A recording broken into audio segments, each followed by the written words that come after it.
اللہ کی قرآن میں یہ مسئلہ کیسے بیان ہوا ہے, اللہ کے نبی صلی اللہ علیہ وسلم حدیثوں سے کیا پتا چلتا ہے, یہ تمام ریسرچ کے بعد تمہیں اپنے کنفیوژنس ان کو ریفر کرتے ہوئے اپنے کنفیوژنس کو دور کرنا ہے.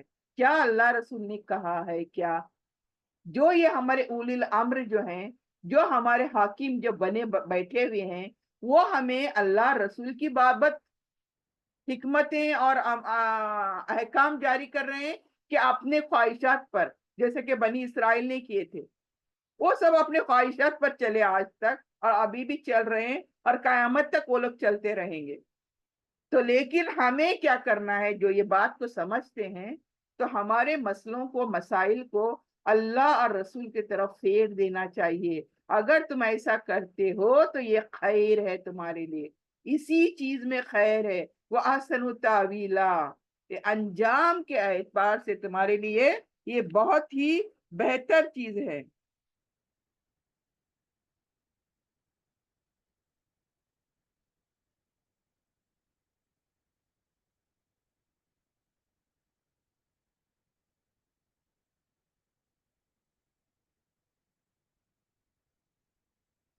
یہاں پر ایکچولی ابھی ہمارا ٹائم ہو چکا ہے. یہاں پر میں یہ انشاءاللہ کوشش کروں گی, یہ جو لاسٹ آیت ہے نا, وہ آتی اللہ و آتی الرسول, اس کو میں انشاءاللہ اگلی نشست میں کوشش کروں گی بیان کرنے کی, مور ایلیبریٹ کرنے کی, کیونکہ بہت ہی بیوٹیفل آیت ہے یہ, کہ کس طرح سے ہمیں اپنے تمام مسئلے مسائل اللہ اور رسول کی طرف لوٹانے چاہیے. تو چونکہ آج ہمارا وقت بھی ہو چکا ہے, 6 بج چکے ہیں, تو آج کلاس بھی تھوڑی لیٹ ہوئی, تھوڑی ٹیکنیکل ایررز کی وجہ سے. تو انشاءاللہ میں کوشش کروں گی اس آخری آیت کو تھوڑا ایلابوریٹ کرتے ہوئے نیکسٹ آیت کی تشریح کروں گی انشاءاللہ.